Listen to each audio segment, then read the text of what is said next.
technically, this is going to be 9.2 part 1.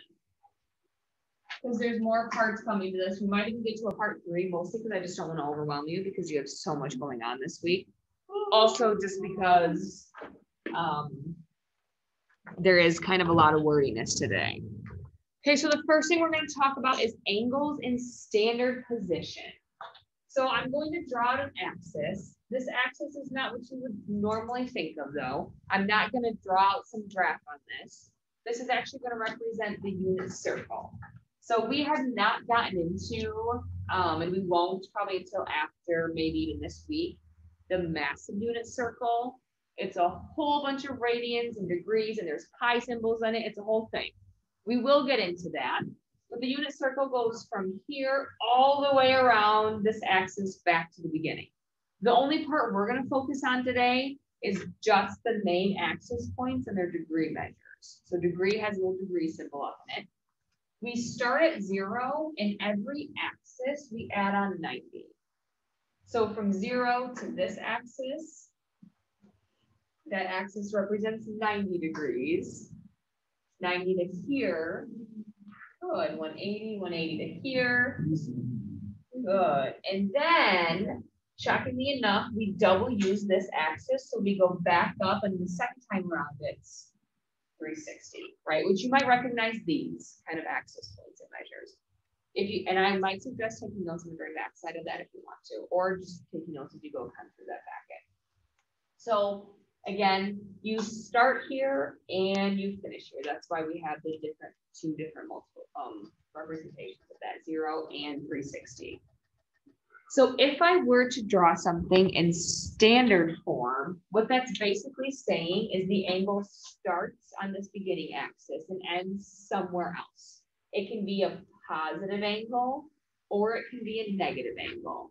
If I go from here to here, so I'm going counterclockwise, is that positive or negative? Anyway, here to here, would that be a positive or negative angle? Good. So from here to here, that's positive. What if I went here and dropped down to right here? Good, that's a negative. So it all depends on which way you're going. Counterclockwise is positive, clockwise is actually going to be negative. So even if you want to go like from there, you know, all the way out. Yeah, very good. It would still be negative. Very nice job.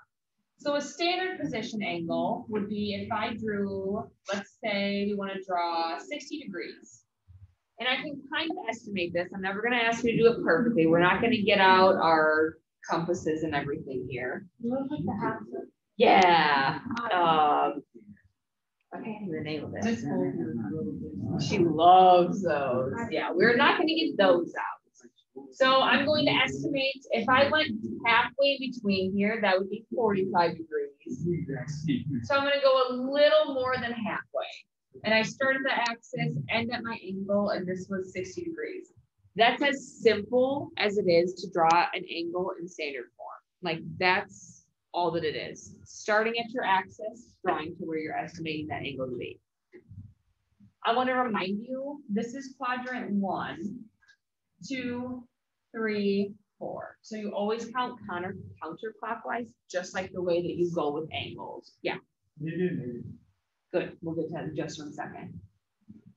Okay, so on that worksheet somewhere, it will ask you what quadrant a degree would, or an angle would lie in. 60 degrees lies in quadrant 1 because we're still up here in quadrant 1. If it was like 170, that would be quadrant 2. If we had like 250, that's quadrant 3, and somewhere like 350 would be quadrant 4. So if you were to do a negative angle in standard form, you kind of have to erase what you're thinking about with 0, 90, 180, 270, because we count that way backwards. So if I wanted to do, let's say, negative 300, I still have the same angle, except, bless you, I start here and I go all the way back, and this would be negative 300 degrees. Okay, how am I spitting out this negative 300? I know that this is going to be 60 degrees from here to here, a positive 60. So that opposite angle from there backwards is negative 300. Okay, the standard form makes sense. You start at that beginning axis and either go negative or positive, doesn't matter. But either way, you start at that beginning axis. Nice, that's standard position. So now what I want you to do is flip that sheet over. We're now working with what's called principal angles and reference angles. So in the directions at the top, it says, what does it say?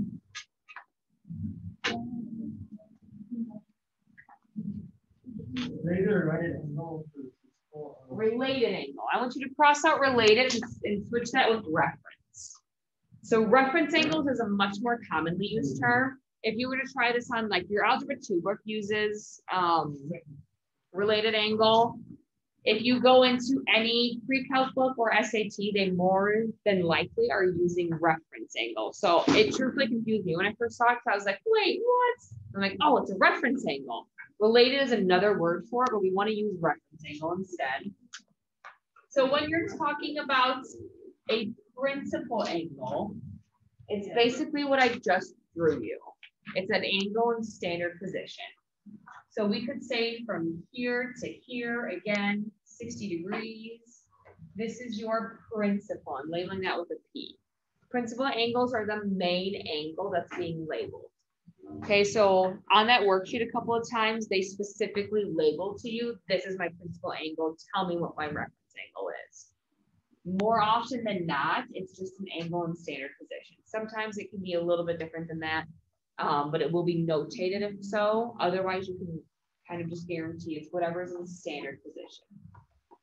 So a reference angle then, and I'm actually going to expand this just a little bit. That's a little bit too short for what I want. Let's say 140. Again, this is my principal angle. A reference angle is the angle that is closest between the angle's ending point. We call this a terminal side.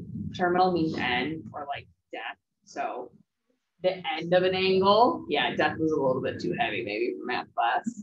The terminal side with the closest axis point. Okay, so in this case, my closest axis, is it this one? No, it's this one, right? So we need to determine for the reference angle, what's the closest measure between here and here? So how do I get from 140 to 180? Good, so this reference angle is just 40 degrees. Sometimes it's just subtraction. Okay, I say sometimes because what if I give you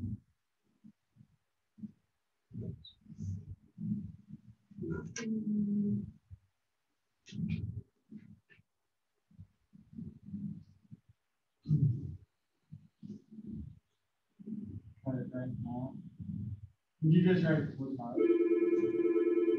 negative.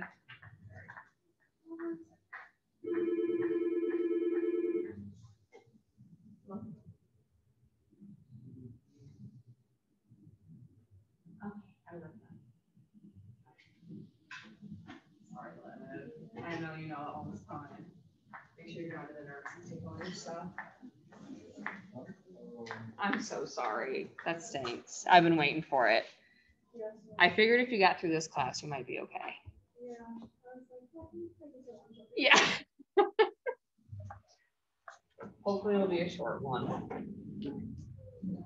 I didn't think so, but it stinks. I'm sorry. We'll see you soon-ish. Bye. Okay, so if we have this as our principal angle, then what would be our reference angle? We again start at the terminal side and drop down to our closest axis point. Okay, why is this a negative angle? Okay. So is this a negative angle? No. It's a positive angle, right? Okay, positive, which means between here and here, again, we now have to try to think about, okay, negative 210 to 180. 30, but it's not subtraction, right? We can't just, that's why I said sometimes we Wait, can why is subtract, there- oh, wait. because negative 110 minus 180 would be more negative. Oh, but.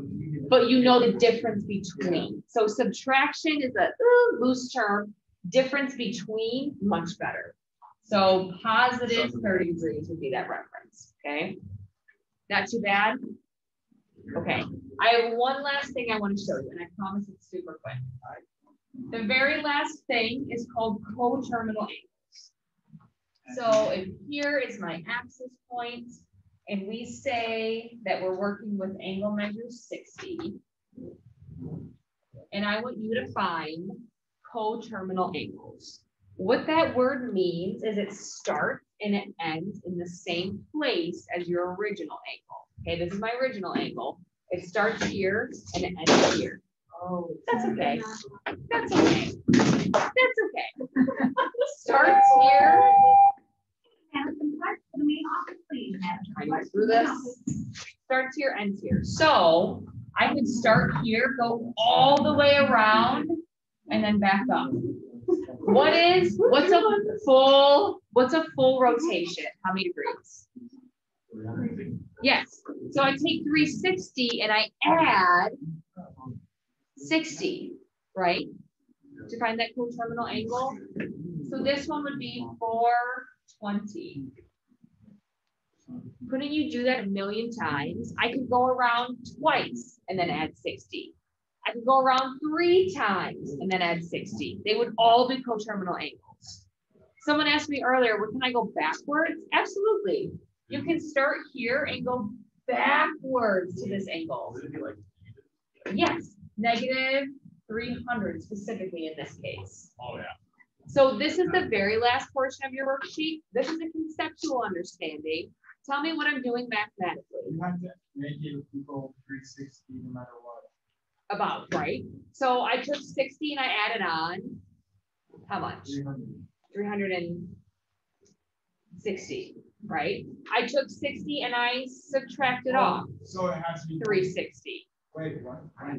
So every time you take your angle and you either add 360 and then 360 and then 360, or you take your angle and you subtract 360 and 360 and 360.